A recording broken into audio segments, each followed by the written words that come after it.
Hello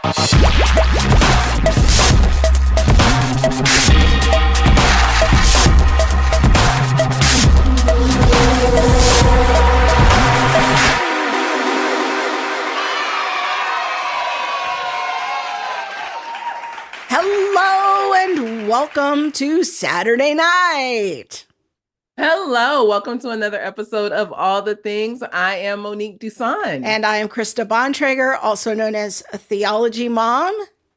This is the show where we talk about all the things related to God, the Bible, and real life. And we are so glad to be with you tonight. How you doing over there, Krista? I'm good. We are live, and our moderator tonight is the one and only Laura Hartley. And this is going to be a crazy show. Buckle up. You know, it will be a little bit crazy. I'm trying to center myself, not center in the Zen way, just literally center myself in the camera. Don't play no games, people.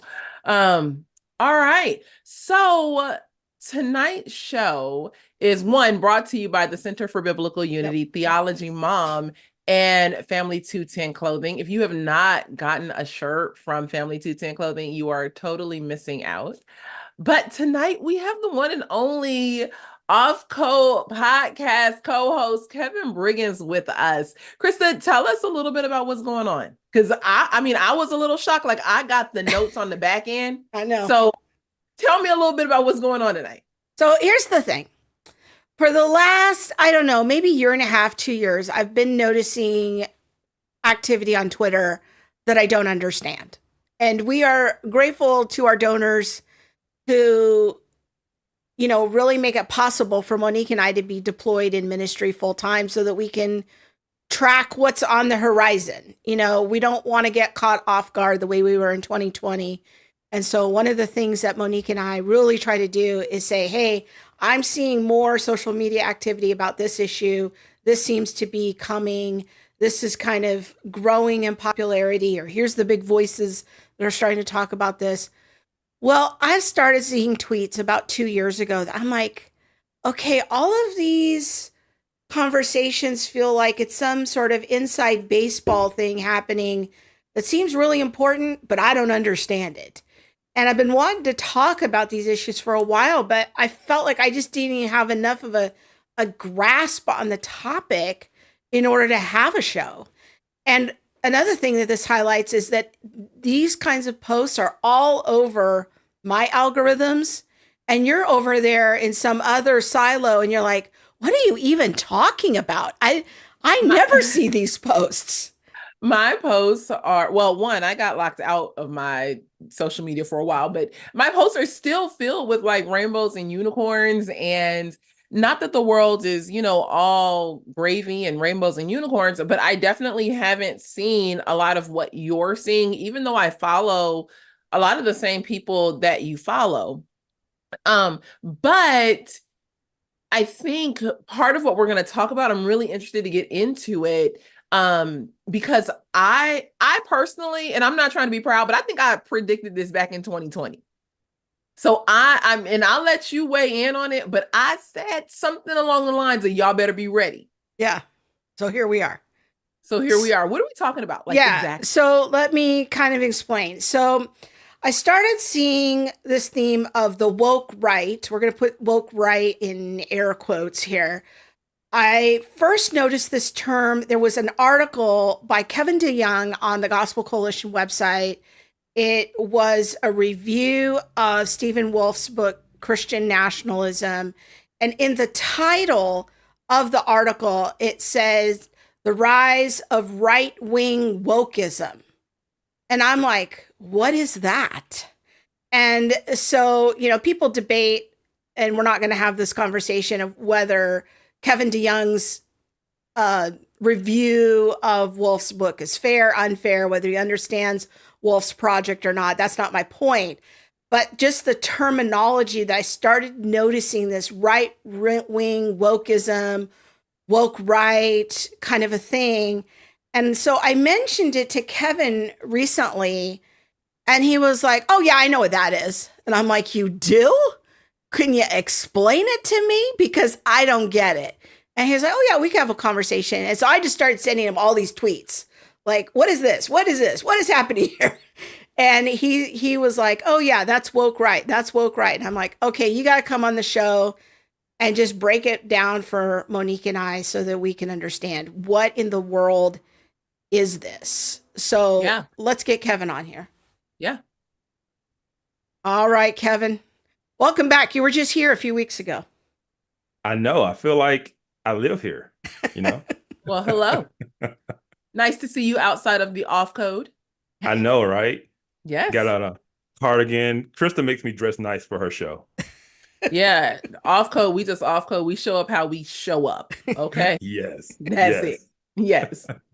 Well, okay, well, go ahead, Mo. Thanks. I was just going to probably say the exact same thing you were. I was going to say, let's just kick it off and define what we're talking about. Yeah. What is the definition of the woke right?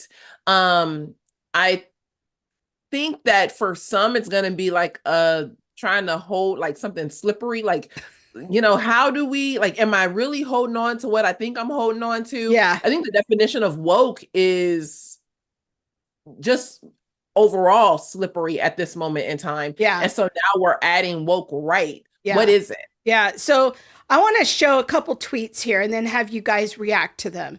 And I think it's actually good that you haven't heard of the woke right thing very much, Monique, because you're going to represent sort of probably the average viewer that watches this. Most people aren't in the insanity of Twitter the way that Kevin and I are. So I'm going to show you a couple of definitions from our friend Neil Shenvi, and then I want you guys to react to them. So the first one, Neil says, is the definition of woke in one tweet. So, number one, society is divided into oppressed and oppressor groups along the lines of race, class, gender, sexuality, etc., via two, hegemonic power. But privileged people are blind. So three, we need to defer to the lived experience of the marginalized. To four, dismantle unjust systems. That's Neil's definition of woke. Now I'm going to put up his definition of woke right in one tweet, sometimes called the dissident right. One, society is divided into straight white men and their enemies via two, hegemonic norms, such as the Longhouse, post-war consensus, and Judeo-Christianity. But normies are blind. Normies are normal people who are not in the social media land. So three, we need to red pill them. To four, retake the West. This is his definition of the woke right. Kevin, what do you think of these definitions? Do you find this helpful? What are your thoughts? Yeah, I think Neil was tracking and picking up on some of the same things I were.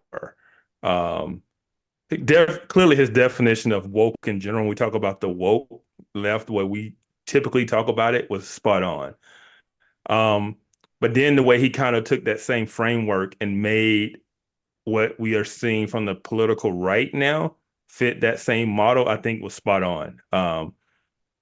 And it doesn't necessarily have to fit the exact same model, but I thought he did a good job of kind of really showing where the two are really related. To simplify it, the way I've kind of seen it and defined it as, it is from the right, they're understanding that there is now a system in place, or this is their understanding, this hegemonic power, this system that is controlling everything. No, some people might call it the deep state or whatever it is. But this power that is now in place, they're seeing and crediting all things to it. And so when we talk about like the woke left, they would say, you know, it's all about the system. It's all about the system. And now we're seeing the right say the same thing. It is the system. It is the system. And with the woke left, they would say, things like, well, Black people don't have agency. They're not responsible for their actions because it's all of the system. They're just a product of the system. Well, now the woke right are saying the same things in terms of like the actions of other nations, right? So Russia or Putin, they're not really responsible for their actions. They're just responding to the system's fault. It is the military industrial complex, right? Everything is a product and a basic device from this system that they're now aware of, that is in place, and everything is a conspiracy theory, right? And so that's kind of like the easiest way I can explain it, as seeing things from the viewpoint of everything is about a system.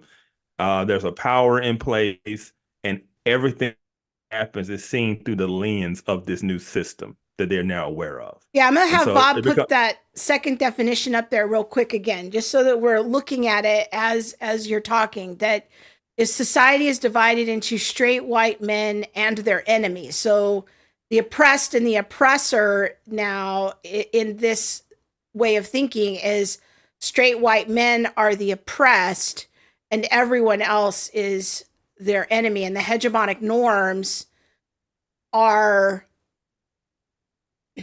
this kind of, as you said, the military industrial complex and the Judeo-Christianity. And we're going to get into all the Jewish part of that, because some people are probably sitting there thinking, why would Judeo-Christianity be a bad thing? How is that hegemonic power? Well, I think if I understand correctly, what they're saying is that Christianity should never be mixed with Judaism. There is no such thing as Judeo-Christianity, is what I hear them saying. And Yes. that the Jews have too much power, which is what we will get into. We'll get to that. Yeah. Yeah. Yes. Monique, do you have anything you want to add here? I just want to offer some clarity on definition. Yeah. What I don't want us to do is kind of offer a hoodwink and bamboozle to words like woke that don't actually mean or haven't traditionally meant what we are saying that they mean today, or what Neil is even saying that it means. Woke has not in the history of the word meant, or it hasn't been associated with the matrix of oppression that he is showing that it's united with.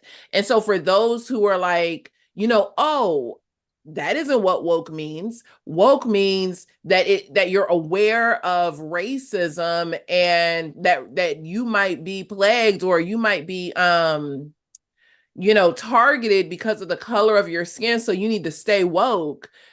That is the historic definition of the word, going back to the late 20s, early 30s. But then what we see as the word transforms and as culture transforms is more of this uniting of the word with Paulo Freire's critical consciousness, to be aware of social injustice all the time, and merging that with this critical theory idea in activism. And how do I, stay woke is, how do I remain aware of the injustice that's around me, but then use activism to actually help tear down systems and structures that are now working against people of color, namely Black people. The other word I wanted to define was hegemonic, because we're just using this word and people may not be aware of what hegemony is or what a hegemonic discourse is. And so when we think about hegemony or something that is hegemonic, we need to think about the norms and values of a society that are perpetuated by those who are in power. And so what I think, if I look at that tweet again, if I can best make out what Neil is saying, is that society is divided into white men and their enemies, so the oppressed and the oppressor, via hegemonic norms. So via the way that those who are in power are working against the oppressed. The white men, the straight white men in this case. Yes. Yeah. Okay. Yes. And so I just wanted to offer clarity on those definitions, because somebody I know will come on and be like, you're not defining woke right, not understanding that the word has shifted in its definition. And then many people just aren't aware of what the word hegemonic means anyway. Yeah. And I saw a tweet this week, I think it was from the guys at Cultish, that they said, I thought this was so insightful. is that they said that one of the greatest, like 30, 40 years ago, the greatest apologetic challenges were about atheism and against miracles and the resurrection and that sort of thing. Now the great apologetics challenges are about that the vocabulary keeps shifting. So as you're trying to defend the faith, words that we use as Christians are getting co-opted by the world, and then definitions change like almost daily. And so we're having a war of definitions. And so in order to defend the faith, a lot of the work that we're having to do is about defending the vocabulary and that sort of a thing. And this is part of the challenge of defending the faith right now in this cultural moment. I want to share one more tweet, and then I also want to go to a comment on YouTube.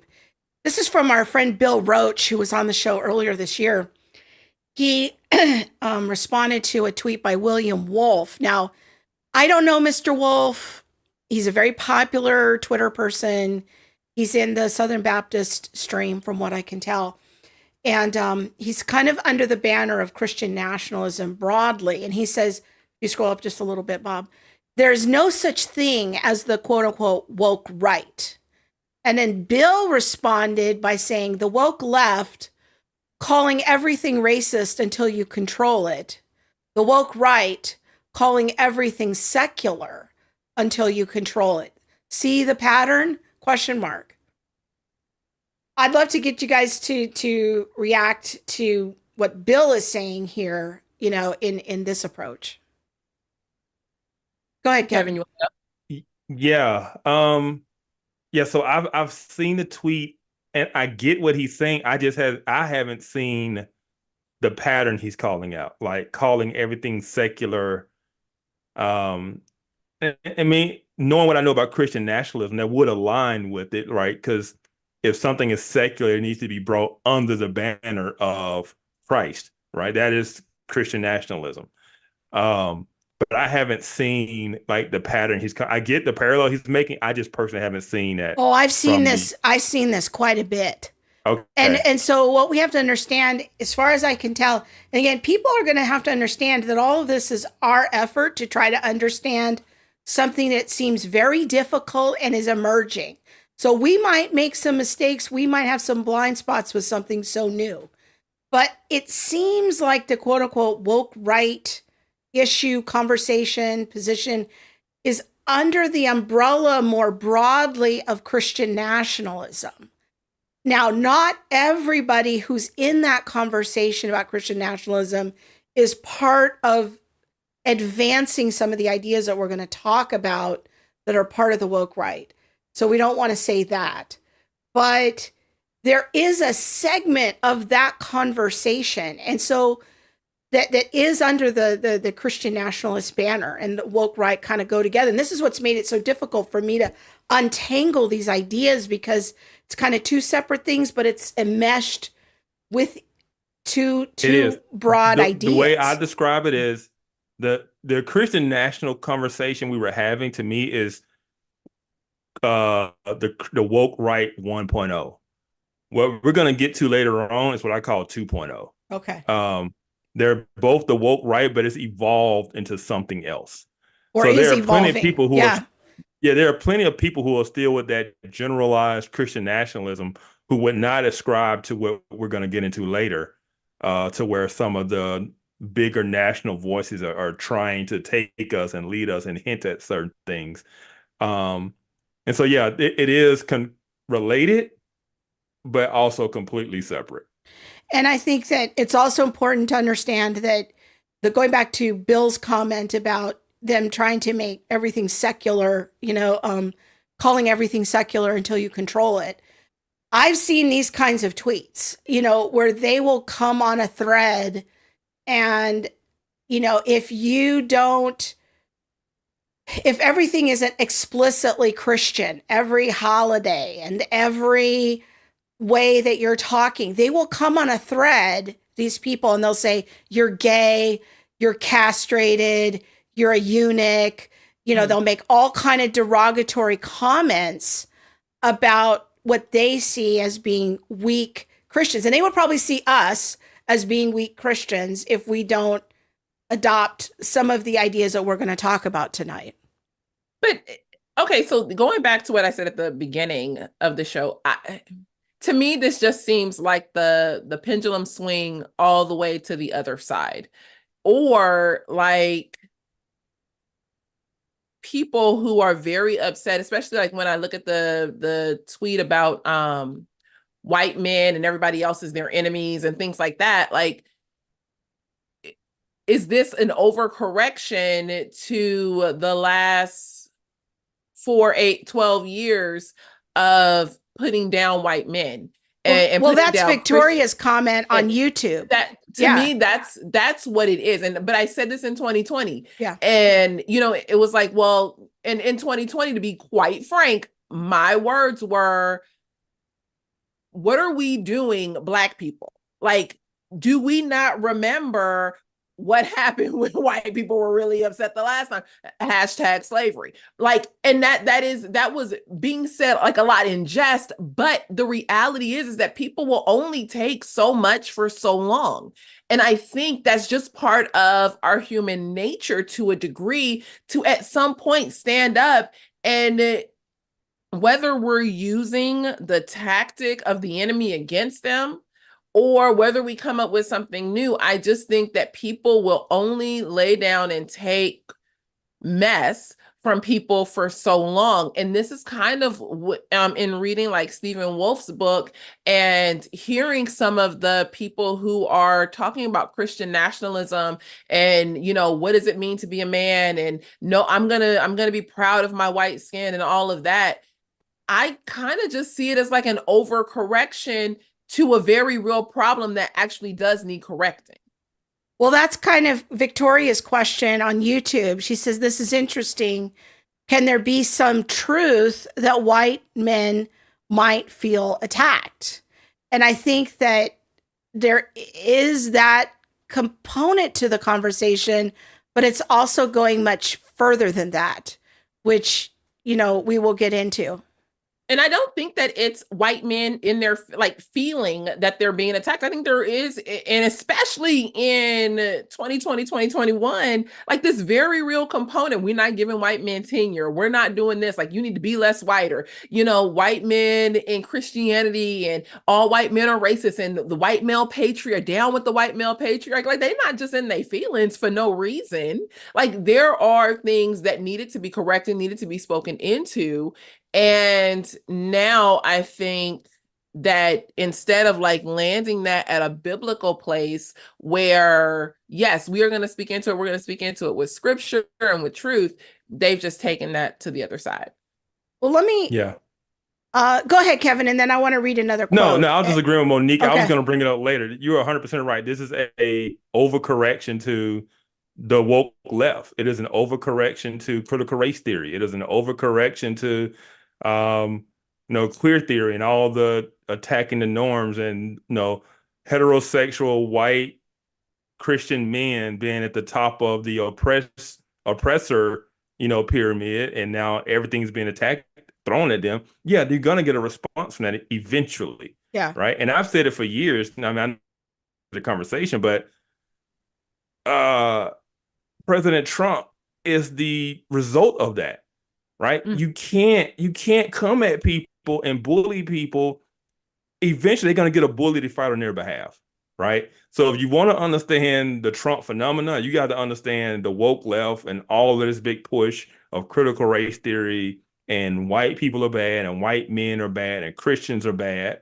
And the Obama administration passing gay marriage. Now you got Christians being sued. And at some point, people will find someone who will fight on their behalf, right? And so that's really what we're seeing here. That's why, God rest his soul, people like John McCain, people like, we're tired of him. He's a rhino. He won't fight. He's too weak. Mm-hmm. Trump is the guy. And it is a direct correlation to what you said. But now we are just getting into some territory that is like, come on, people. So we're going to get to it, but this is just, it's gone to a whole nother level. Yeah, for sure. And I think that let's go back to something that Kevin said earlier. I want to read an excerpt from Kevin DeYoung's article. Bob, you don't have to put this on the screen because I didn't tell you where it is in the article, but I'm just going to read it. One might be forgiven for seeing his version of Christian nationalism as a form of right-wing wokeism, talking about Stephen Wolfe.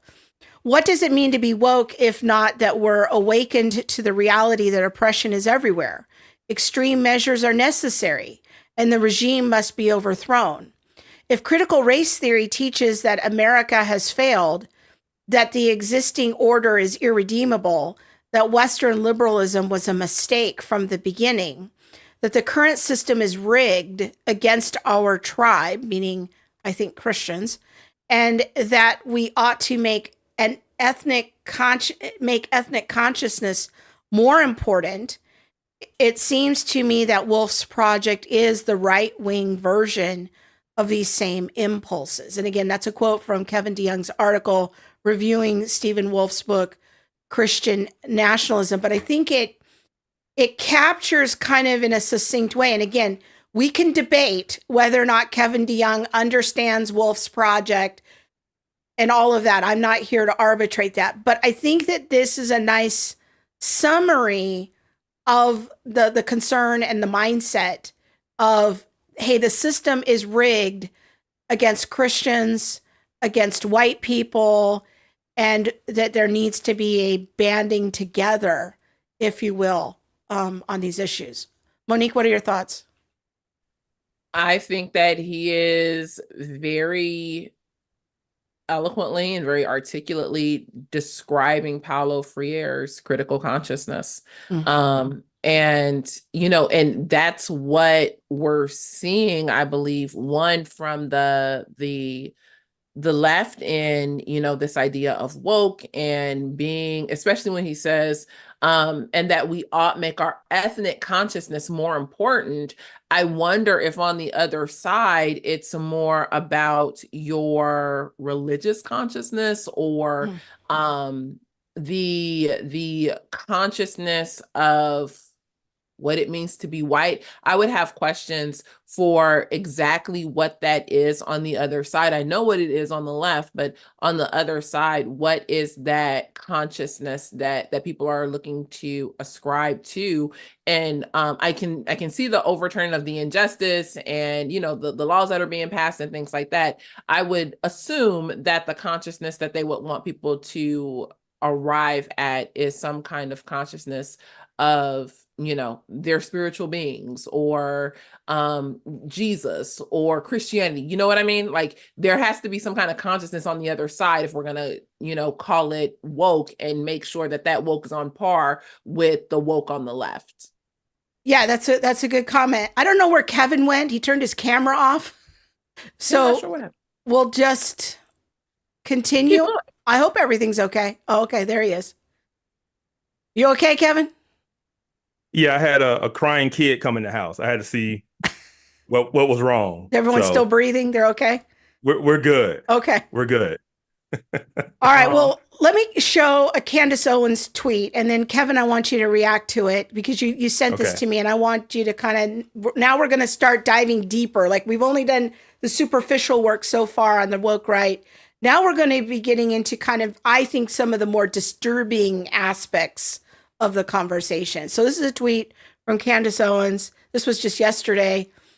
She says, just wrapped this book and my mind is absolutely blown. Every single person should read this book immediately. You have to come to terms with the institutional evil that we are fighting.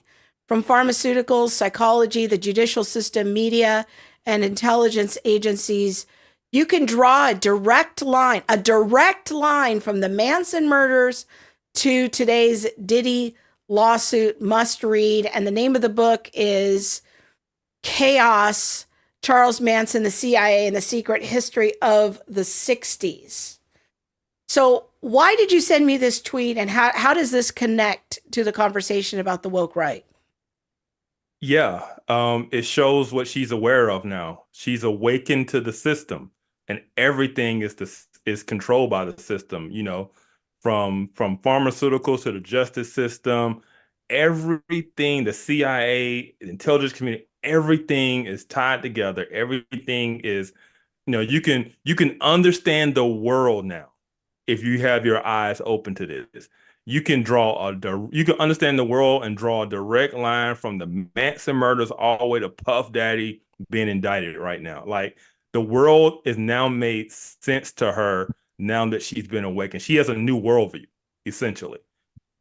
She understands how the world works now. She's awakened to it. And so that tweet is pretty much the epitome of what we say with the woke right. That is exactly that tweet is the epitome of what we're talking about. And we're going to get into some more of what's behind it. That's really troubling. But that tweet was a perfect explanation of someone who is awakened to the system. And once you do that, everything becomes very, very, conspiracy like, and we've seen that from Candace. And this is just, that tweet just kind of was like the rubber stamp on it. And I was like, this is it. Just let's use this because this perfectly lays out what we're talking about. Go ahead, Monique. I saw you wanted to jump in. Yeah. Okay. So I want to bring the parallel to the woke left. So in the woke right, Candace now has read a book. She's now had this awakening. We'll see later that, she'll talk about history and all of these things. Well, on the left, it is the same conversation. We read a book. We read James Cone, or we read Cornel West, or we read Derek Bell, Kimberly Crenshaw, Mari Matsuda, Richard Delgado, like someone has been read, or Hegel going back, or Habermas, or, Marcuse. So there's a reading, but then there's also this connection to history. And it's usually a history that people aren't aware of, or that they haven't been taught in school. And so it just makes this click for them where they're like, wait, something's hiding from me. And it's systemic. Like, they can connect everything together and now create one system. And this is what we saw in 2020, especially 2021, as people were like, oh, I read this book. And now I see how George Floyd, Ahmaud Arbery, and Breonna Taylor are really tied back to Medgar Evers, Malcolm X, and Emmett Till, and slavery, and everything else. So there's this one working system over here on the left. What Candace is doing is putting together slowly, or maybe not so slowly, a system over here on the right. And it'll be interesting, Krista and Kevin, as we begin to talk or see some of her tweets about history and how all of that goes to prove for her this system that's in place against Christians and against white people, and against America, and in the history, and how she's now being awakened to the reality of this system that's always been in place. But I want to keep us coming back to seeing the parallels on the left and on the right, because I don't know that it's fair to say, well, this is the woke right, and then not draw the parallels to how they're participating in the exact same ways. No, that's helpful. And Victoria made another comment that I think is good. She said they would probably refer to themselves as based rather than woke. That would probably be the word that they would use. And maybe I should have titled that. I don't know. Titled the show. No. I've been called based. Right? Okay. So this is another level from based. But so this is the idea that, just as we were talking about systems and structures in 2020, that racism is everywhere. It's embedded into everything. Look at all the disparities. This is how we know racism is present. Now we're just looking at a different system. Now we could have a conversation about the corruption of Big Pharma. Like, that could be a discussion. Or we could have a conversation about the corruption of the CIA. I think there's some things that could be talked about there. But that doesn't, I think what I hear you saying, Kevin, is it doesn't necessarily automatically mean it's one big cohesive system that has been designed to target Christians or white people. Yeah. Or, like I said earlier about agency, the one thing I keep picking up on is once you start putting everything and blaming the system for it, you're removing all agency, human agency, the agency of other countries or other world leaders. And it all ties back to a system that they believe needs to be taken down. It is the exact same thing the left. It is the same trap of where you start to believe that there's a system that controls everything. And you can understand the world through the lens of understanding the system and how the system operates, right? And so, yeah, that is really kind of the parallel to me in the sticking point with that. So I'm going to have Bob put on the screen here a meme as has a quote. I have not vetted this quote. It could be that Abraham Lincoln said this. I don't know. I'm going on faith that this is by Nick Fuentes, who's a young commentator on YouTube. He says the real America First position is to say we don't want Israel controlling our government. Now, the theme of Israel is another part of this quote unquote woke right ideology. And Nick Fuentes is one of the key people that is commenting about these issues.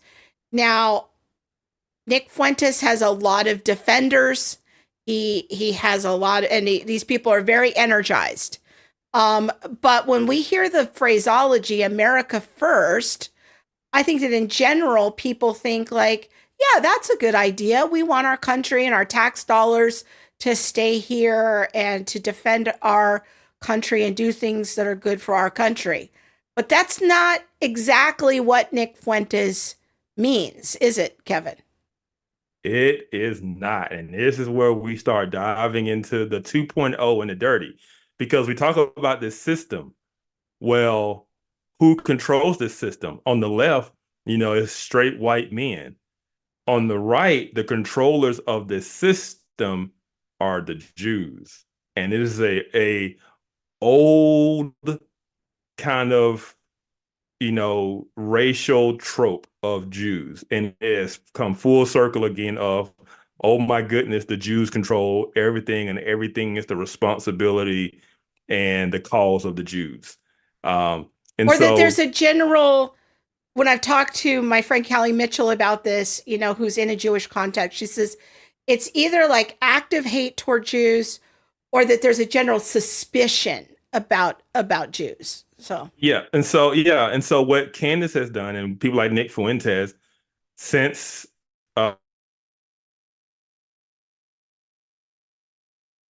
we lost him. Foreign policy and the West in general has kind of been captured and led by Zionist Jews. So our foreign policy positions are simply driven by people who really have Israel's best interest at heart, right? And so when you think about the two current wars going on, you got Israel, right? I believe that first of all, Candace and Nick Fuentes, America First means, they don't want us involved in any other foreign conflicts, right?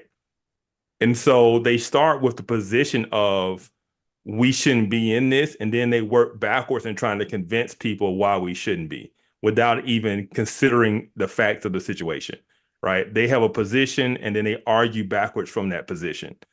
And so you have Israel, but you also have Ukraine. And the issue is, like, how does Ukraine tie into this? Well, because Ukraine has a Jewish president, right? That they feel is leading Ukraine. All of this is just kind of being tied back to people who are Jewish, right? That is why Candace fell out with Ben Shapiro, because she feels as if they are only working for the good of Israel, not America. So America First, as Nick Fuentes says, means we don't get to be controlled by Israel or by Jews, right? And so they'll point to the number of Jews in the government, the elected officials. They'll point to influential Jews that work in the White House. They'll point to even people like Ben Shapiro and Dennis Prager that are seen as kind of highly influential, somewhere on the spectrum of highly influential to controlling the conservative conversation of what's acceptable positions to take about Yes. Israel and Jews more broadly. And they will point to these things and they will say, this is evidence that it's not actually America first, it's Israel first, and America is used as a puppet to protect Israel. Yeah. You got something, Mo? Yeah, I'm just how I represent the normal people. I want us to define Zionism. And so, Krista, and I don't want to just jump over or scoot over that term. And so I'm going to ask if you can define Zionism for us, especially in the context in which you guys are using it.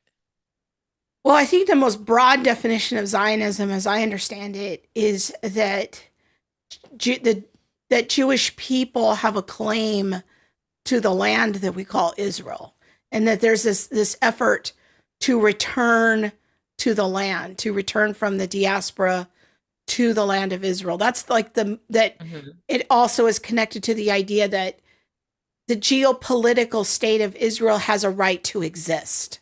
Yeah. But that doesn't necessarily mean that Israel doesn't allow non-Jews to live there. They do. Arabs live there. Christians live there. You know, people from every religion and worldview live in Israel. They just think that Jewish people should have a land, and this is the land of their ancestors, and that the geopolitical state of Israel has a right to exist. That's my understanding of Zionism. Kevin, your background, your education in Middle Eastern studies, do you have anything to add to that? No, I mean, that was spot on. But the way it ties into the United States is that we are their biggest military and political ally, right? And so what they're looking at is saying, oh, no, we're being controlled by Zionists or Jewish lobbyists who then get the U.S. to act on their behalf, right? And they're saying, we don't want to act on your behalf anymore, right? We want to be free from you and go do your own thing. Hashtag America first, right? And so it is just guiding back to this whole big conspiracy theory that everything that we do as a nation, everything that is taking place is the result of the Jews. And it caught me off guard because on the Marxist left, right, we knew there was a Jewish tie-in, right? Karl Marx. Hegemonic norms. Yeah. The Longhouse or consensus. Somebody's got their audio on. But that was Monique. I can tell by her face. Don't be doing that. Oh man. I lost my train of thought. I know. So go back to the Jewish conspiracy. The Jews are in control of everything. Yeah. So the Jews are, they're controlling everything. Oh yeah, I'm talking about the Marxist Jews, right? The Jews on the left. You know, so we're fighting this Marxism, this cultural Marxism, and we knew that was a Jewish kind of underlying influence to it because Karl Marx was Jewish, right? The Frankfurt School, Herbert Marcuse. We know all of these names, all of these people were Jewish. They fled Germany and came to America when Hitler came to power because they were Jews, right? And so a lot of the things that, you know, we're facing today in terms of our culture, when we talk about the long march through the institutions and all those type of things, we knew there was a Jewish flavor to it. And it wasn't but the fact they were Jewish wasn't important. The fact they were Marxist is what was important, right? They weren't motivated by their religion to create critical theory, is what you're saying. Yes. But the woke right people will point out, look, all the Jews, if you trace the lineage of critical theory all the way back, it's all Jews at the root. Yes. And your point is, they weren't motivated by their Judaism. They were motivated by being Marxists. Yes. And so, but even I'm going to take the conspiracy theory a little far out. Hollywood, who controls Hollywood, right? It's the Jews. Who controls a lot of the banking system. So when we talk about these cultural pushes, right? And we talk about, you know, Karl Marx understood the means of production from an economic sense. But the cultural Marxists understood the means of production from a cultural sense. So if you're going to take over the means of production, you have to disrupt the family, right? Because how is culture passed down from one generation to the next? You pass it down through the family, so you have to disrupt the family. You do it through education, so you have to take over the education system. You do it through telling stories of entertainment, music, so you take over the entertainment district, right? And so in a lot of these areas, we see a lot of Jewish, but what the really important thing is Marxist people in these places, right? And so we kind of knew that existed, but now it's gone to the other side to where it's like, no, even Ben Shapiro and Dennis Prager are a problem. It's the right-wing Jews, it's the Zionist Jews, it is the Orthodox Jewish people that are the Jews that have leading America astray, all for their own power and good. And oh, and by the way, they hate Christianity, kind of deal. And so it is like on both sides of this fence, they are pointing and seeing, oh, the Jews are the problem. And that is where I call it woke 2.0, where you're way beyond just simply a kind of understanding of biblical, I would say understanding that, we need some type of Christian nationalism, secularism hasn't worked, type of deal, to now saying, oh no, this system is being controlled by the Jews. Yeah. And they're tying it to, from a biblical standpoint, to, like what Paul would say, the Jews, the Jews killed Christ. Well, let's get into that a little bit more. I'm gonna have Bob. Go ahead. I'm gonna have Bob show another picture on the screen. This is another one that Kevin sent me, and it's a guy just holding a sign, random man.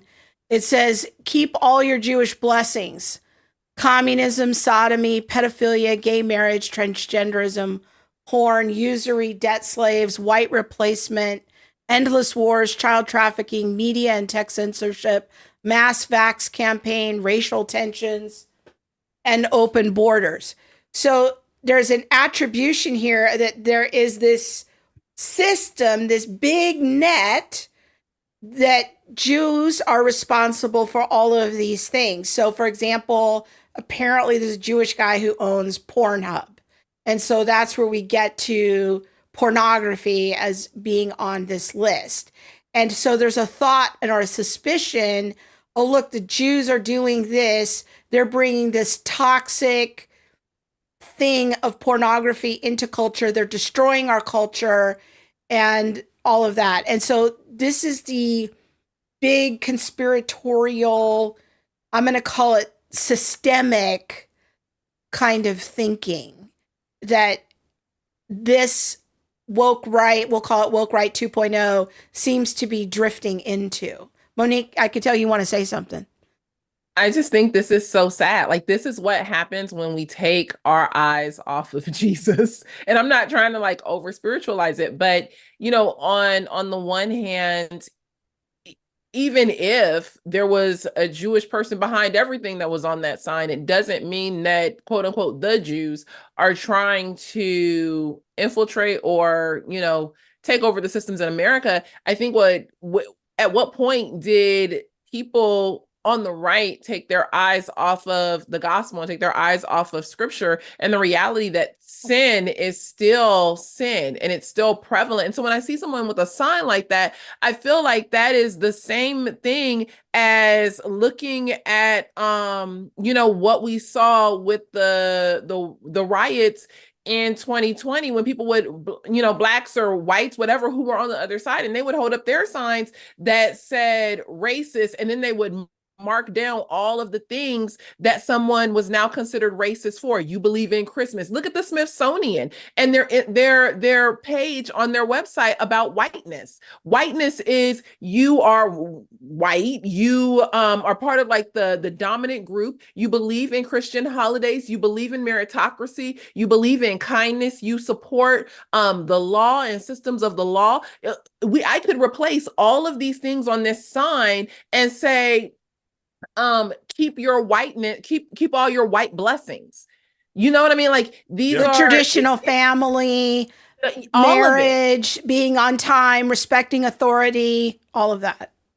All of it. And so with that, it's it's, I don't know, to me, it's just sad that people who uphold this way of thinking can't see how far the pendulum has swung, nor can they see, and we said this before, that the things that we would say or see on the left on someone's sign, it's like, well, that might be true of people who have white skin, but it also may not be true. What is true is that all people are sinners.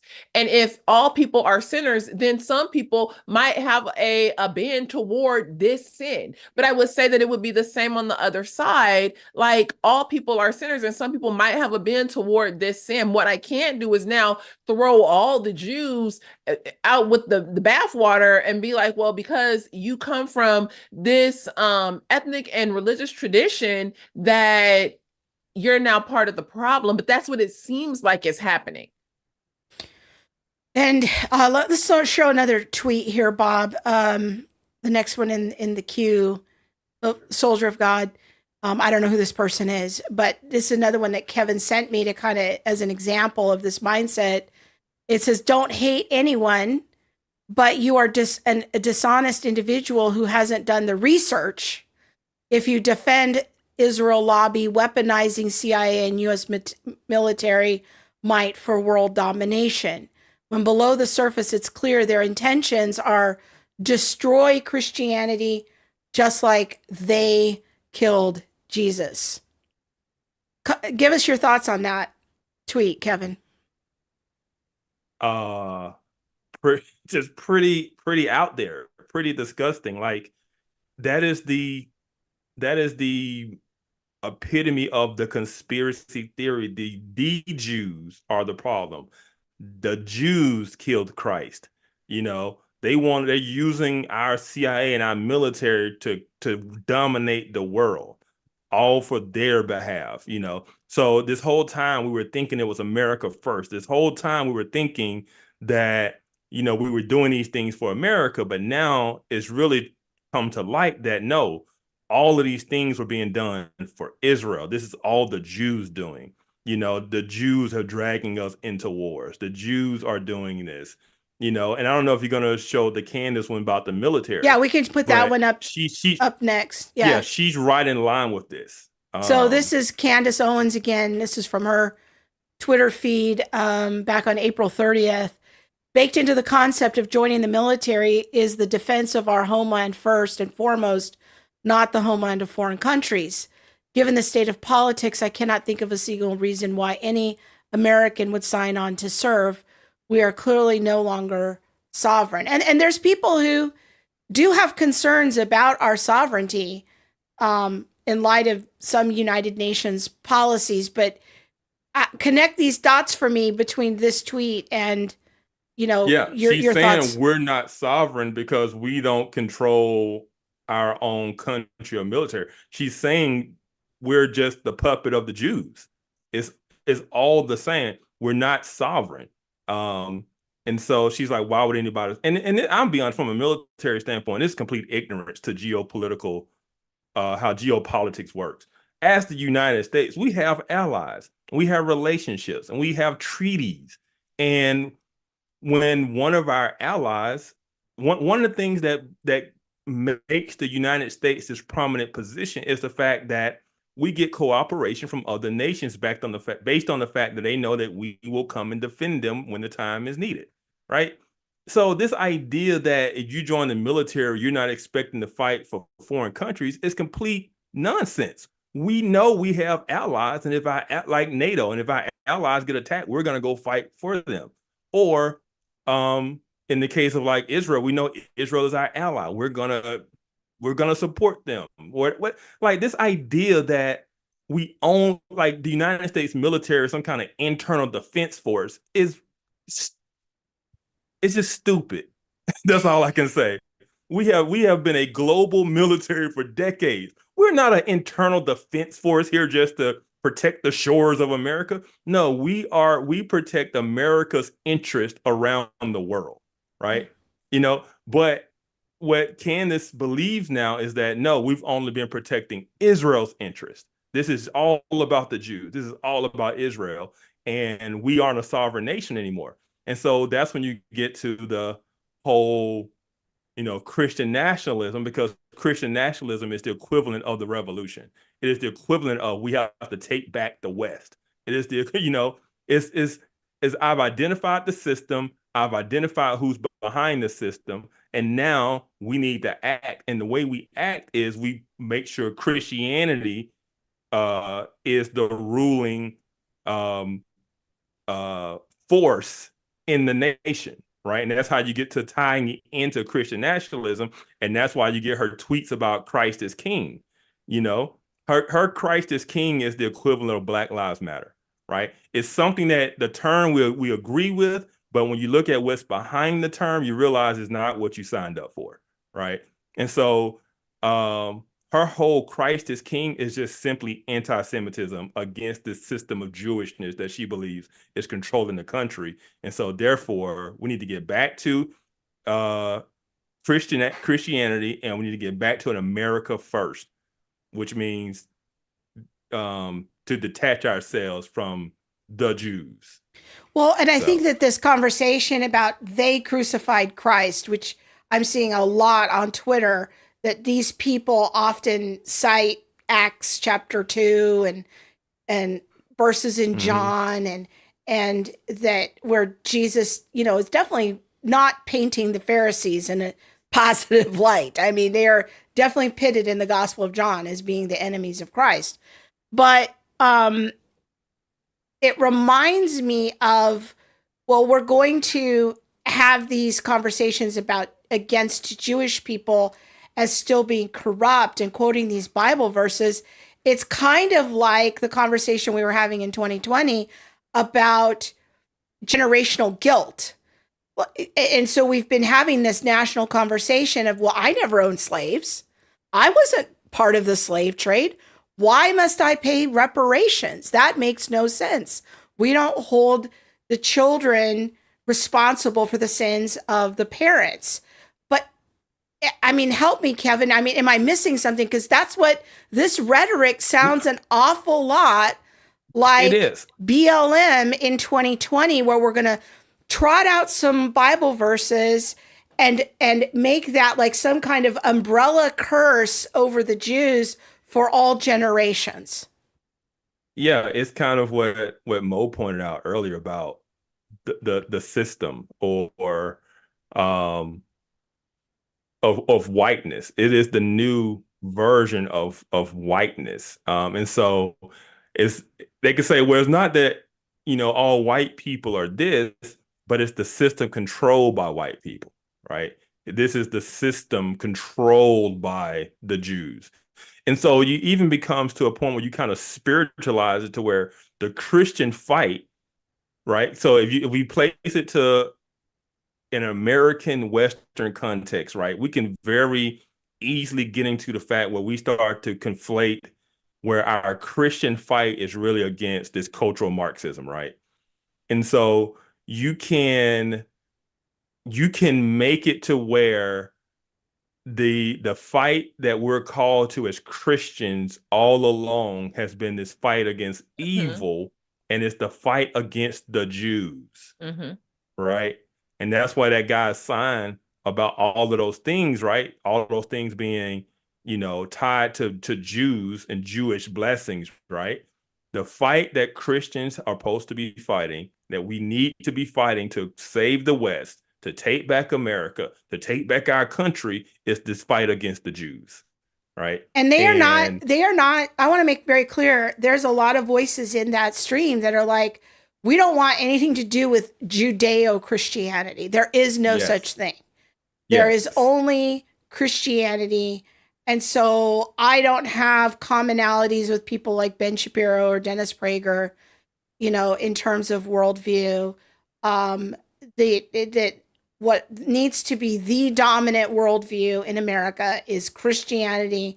And there are some in that stream that are advocating for various policies about how to deal with people who belong to other religions.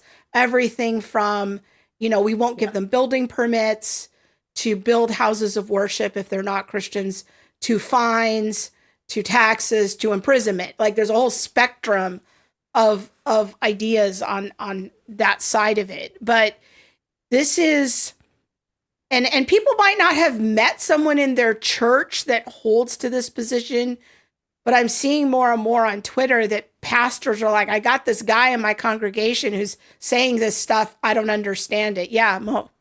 I have a normal person question. Okay. Just representing the normal pew. Hey, what's up to my people in the normal pew? Okay, so what I think people like, and I've actually heard, I think I heard Candace, I want to say this earlier this year, like she doesn't hate Jewish people. And so this makes me wonder, like if there's no hatred to Jewish people, is it kind of like what we saw a couple of years ago where people like social justice warriors were like, well, I don't hate white people, but Yes. I need your reparations. You need to divest yourself from your whiteness. You need to repent. You need to and we basically need to be done with white people and the hegemonic discourse that they've created. So is this now the same thing of like, we don't hate Jews, but Yeah, 100%. I is also the being pro-black doesn't mean anti-white, right? Being pro-Christian doesn't mean anti-Jewish, right? Yes, it does. in this context, sense, in this context, yes, yeah. yeah. So yeah, you're spot on with that analysis or assumption. So I think that to some people are asking like, well, what do we do? I think that the cure is somewhat similar to what we've been saying since 2020. Like every system needs to be evaluated on its own. And so there could be a system in place that targets certain people. We've been saying that since the beginning of the ministry. That principle still applies. What we don't want to do is fall into this mindset that all of these interlocking systems are hardwired for a particular outcome, against white men, straight white men or Christians or that sort of thing. Now we can also advocate for policies that we think are consistent with our worldview, but simply because we want to allow people to exist and practice their religion in a peaceful way in our country doesn't automatically mean that we're worshiping Baal. Like that a principled pluralism is the same thing as promoting polytheism, which was a tweet I saw this week. Is principled pluralism is the same thing as polytheism. And I'm like, that's just like a really gross mischaracterization of our position. And but it's really I think if I were to boil it all down, it's kind of there's three camps that are emerging. There's the more woke left camp, and then there's this pendulum swing that we're seeing over here with the quote unquote woke right. And then there's the classical Western liberalism, kind of principled pluralism, freedom of speech type of thing. And these three streams now are all competing for the hearts and minds of the people of what will we do? There's a whole part of this woke right movement that wants to get rid of the Constitution. Like not all of those people do, but there's a number of them that are talking that America needs to completely get rid of the Constitution and start over. And I mean, in Wolf's book, I mean, he talks about we need a Christian prince, right? That kind of yes. Like you can't have the U.S. Constitution and also have a religious figure, kind of like a Ayatollah and Shia Islam, that kind of rules and governs over laws and religion. Like yes, there is an element of it that believes that. I mean, a lot of the principles will still be kept, I believe, but not totally in the way that the Constitution was set up. It would be from a completely Christian perspective, and laws would be enforced from a Christian perspective. And Krista, I think some of what I've seen by this other guy, Al Tate, he's Muslim, but he also Is that his correct name? You're not confusing him with the pastor, are you? No, isn't his name Al Tate? No, that's the pastor. No, you what's his name? See, you didn't. If you hadn't said that, I could say it. People in the chat, help us out. I want to say it's Al Tate. No. It's what is it? It's something Tate. Andrew Tate. Andrew Tate. Thank you. Oh boy. Thank you. I'm representing the normal people don't have all these names on lock like that. I'm just normal. Okay. So he's a converted Muslim. We should make his worldview known. All right, go ahead. Yes, that's what I'm saying. So he's a Muslim, but he will also say Christ is king. Yes. And so what I'm seeing is that while, Krista, you're listing out these three ways of thinking about this, more of the left and like the far left, the far right, and then this classical liberal position, these are not necessarily Christian people who are participating in this way. What is scary to me is that in the church, though, we are seeing the same things. When the church, our gaze should be on Jesus. This idea of like progressive Christian or what is Stephen Wolf's project, this Christian nationalist idea, those both miss the mark just like it does in our secular culture. But I don't know if it's the church now putting this out into culture, if it's the church adopting what the culture is already presenting. Does that make sense?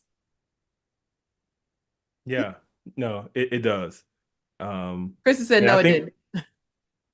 No, I think usually Mo's way out ahead of me. And so she has to tell me something 10 times before I'm like, oh, okay, I think I get what you're saying. So go ahead, Kevin. But no, I think that's why we're having this conversation now, because we are concerned that those in the church will start to adopt a lot of these views, right? Yeah. And because of because one name we haven't mentioned who I think is on the same pathway as Candace, and that's Tucker Carlson, right? So when you talk about influential within the conservative circles, which a lot of Christians are going to be in from a political standpoint, Tucker Carlson is very influential. Candace Owens is very influential. And if we don't kind of bring light to this era and where this is really going, then yeah, Christians in churches are going to start getting caught up into this, more so than just a Christian nationalist standpoint, but into this whole thing about the Jews and conspiracy and the system that we need to fight, and being controlled by the Jews. That's really good. And I want to, along those lines, Kevin, I want to play a clip really quick here that happened this past week. And now some people are going to lose their minds that I'm playing a clip by Doug Wilson. So if you have Doug Wilson derangement syndrome, you might want to click off for a few minutes. But he is seen as kind of the grandfatherly leader of the Christian nationalism movement. I did appreciate his comments this week on, it wasn't it was a Room for Nuance podcast. Sat down with him and his associate Joe Rigney to have a conversation and clarify Wilson's positions on a number of issues. And this part in particular, I really appreciated him bringing clarity about related to anti-Semitism and Christian nationalism. So Bob's going to play that clip. Do you believe in the woke right? The woke right? The woke right. Like basically the equivalent of the woke left, but the dissident right, guys? Is that what you mean? Yeah, think about G.K. Beale, sort of, you become what you behold. You spend so much time interacting with the woke that you begin to mimic I can't hear it. their tactics. I can't hear it. I would say maybe it's being put out to everybody else. Their tactics, although there is I don't think we can hear it. Just can't. So hold on. This is the technician. You guys won't be able to hear it. The audience will, so I apologize. You'll have to read. No, it's good. Okay. All right, we'll start it over.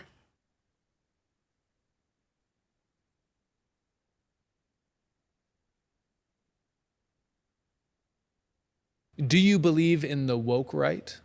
The woke right? The woke right. Like basically the equivalent of the woke left, but the dissident right guys. Is that what you mean? Yeah. Think about G.K. Beale, sort of you become what you behold. You know, you spend so much time interacting with the woke that you begin to mimic their tactics. Well, you know? I would say I wouldn't say mimicking their tactics, although there is some of that. Yeah.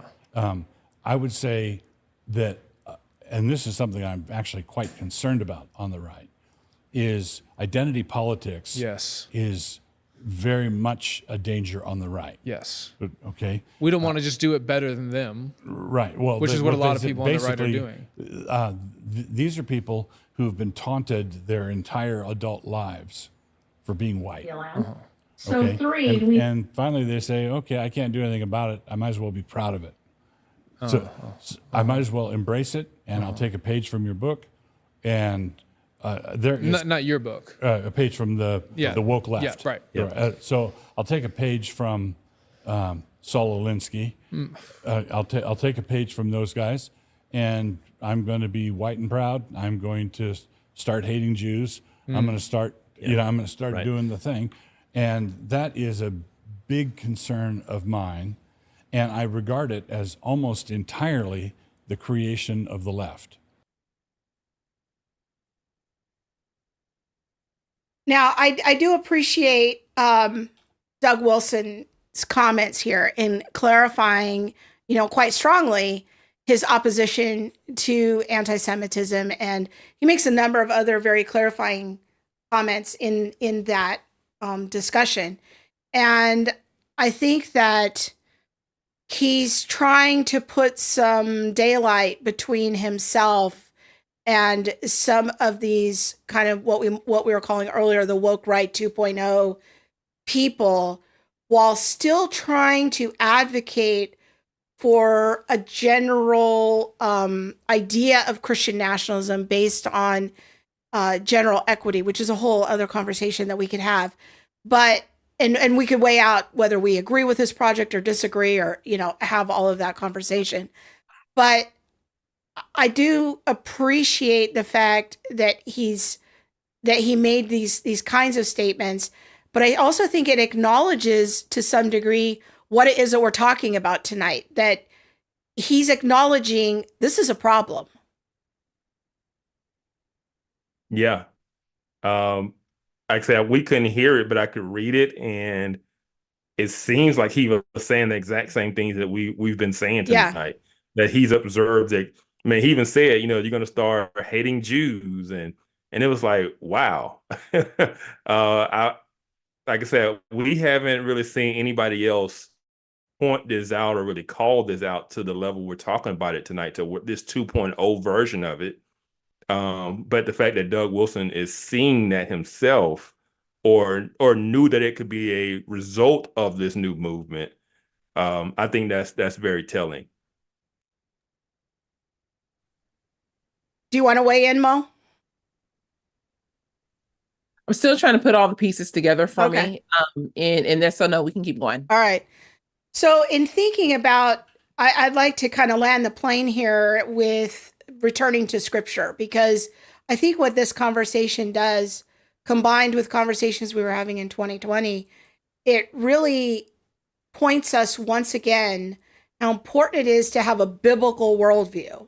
Now, we at the Center for Biblical Unity, we are not against participating in the public life, in the public square. We're not against having social advocacy to protect traditional families, or to not commodify children through surrogacy. Like, there's a lot of issues that we talk about. We think that we should be vocal against human trafficking and abortion and all of these kinds of things. But I think this conversation is really important because it ought to bring us to attention, once again, the importance of having a biblical worldview focused on the gospel first. And that it can sometimes we might not even realize when we're drifting into an error that might sound good because we're listening to a lot of political pundits who are discipling us, even on the right. I don't know, Kevin, you want to react to that at all? No, I mean, You've been an elder in a church. You are an elder in the church. I mean, you know that No, this yeah, no, this you're spot happens. on. And to me, it's one of the reasons that I wrote that last article I wrote, even though I wrote it towards the left, it still holds true to the right as well. I just didn't have the word count to get into it. Okay, you're gonna come for me. There it is, because I made you No, cut it down. no.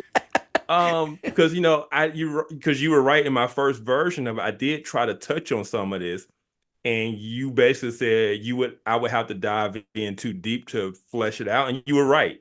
And so I took it out. And so, but the threat or the temptation for revolution is not just a leftist thing. Yes. It is for those of us on the right. We won't call it revolution. Yes. We'll talk about take back the West, or and all of these types of things. It's the same type of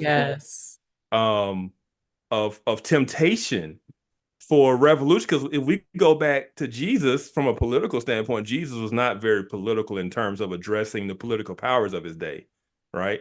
He wasn't trying to put people on the Roman Senate and all of this type of stuff.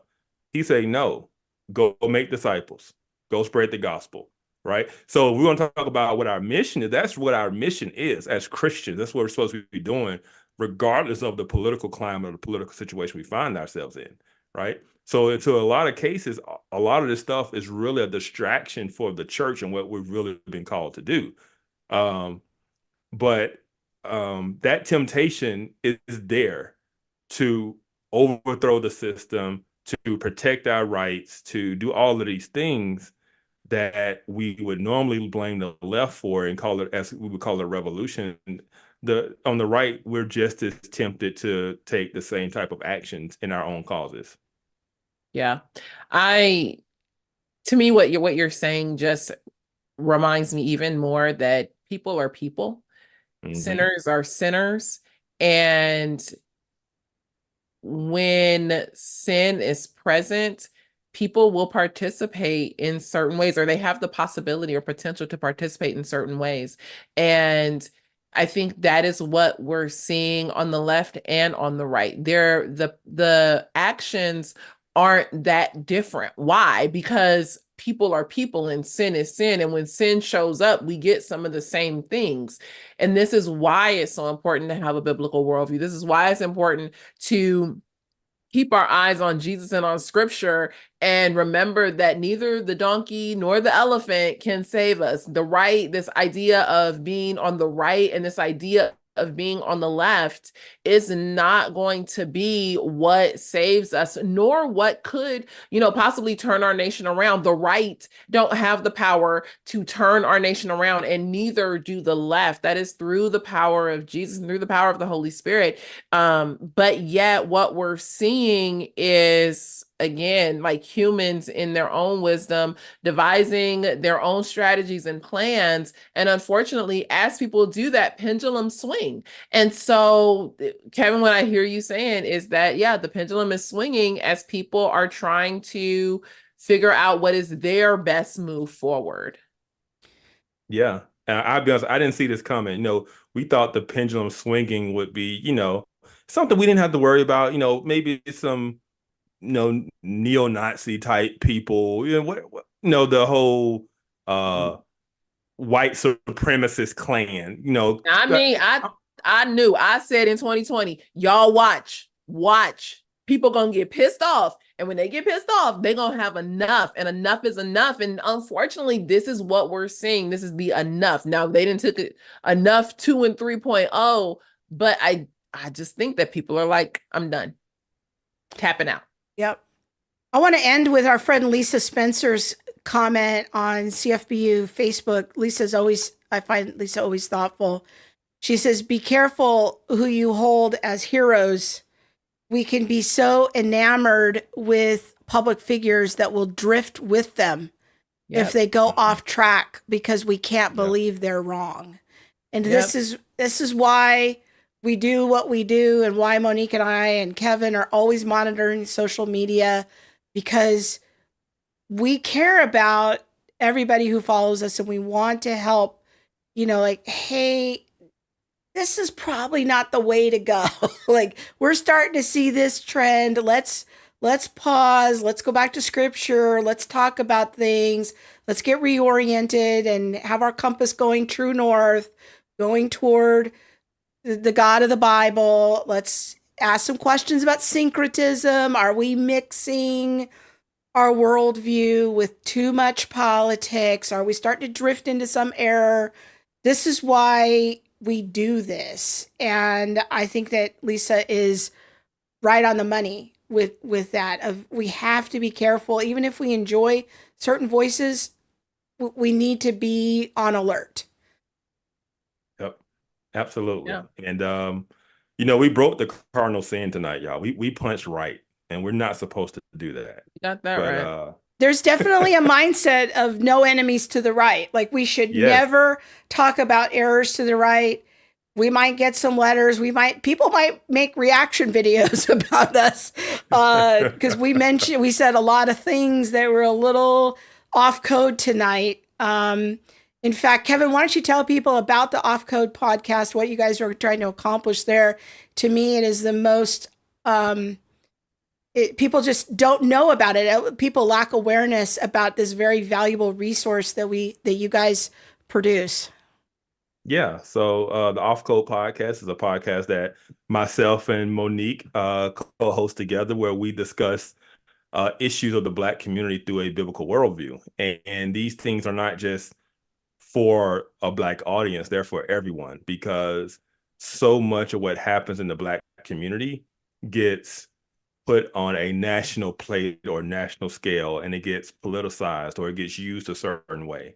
And so just making sense of a lot of those things and having open, honest conversations about those things, we've found from our audience members that it's been very beneficial and very helpful for them to understand a lot of things that they see in the world and just didn't understand. So we encourage everybody to come check it out. We're on season 3, and I think everything's going well. And Mo, I know that a lot of people get mad at you. Sometimes they think you're a big Trump supporter and you never criticize the right, and you're all just 100% Republican all the time. Not in the least. We could have a whole conversation about the Republican Party. A whole entire conversation. No, not in the least. The donkey, neither the donkey nor the elephant will save us. And so being a conservative is not the same thing as being a Christian, or vice versa. And so that's why we're having this conversation tonight. It's about having a biblical worldview first. That's what we want to be up to. Yeah. All right. Well, thanks, guys. It is the end. Happy Mother's Day to all the mothers tomorrow. The mothers, the spiritual mothers, the people who have labored on behalf of children. We bless you. We thank you for your service, to your families. And we will see you next week. Monique and I will be doing a conversation about the oppressed and the marginalized, and how tricky that conversation is. Who are they? Yeah. Yeah.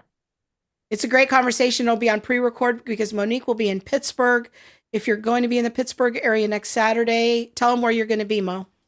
I'm going to be at the Unshaken conference, and it's a word that I can't even pronounce. It's like Schwanetsky, Schweckly, Schwinnicki, something like that. I have tried my best to pronounce this word, but it is in Pittsburgh. Please come out to the Unshaken conference and see me.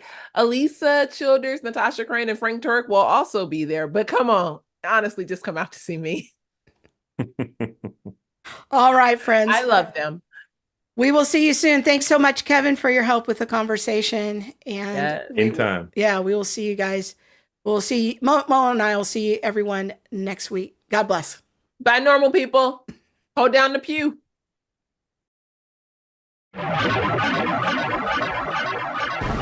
Bye.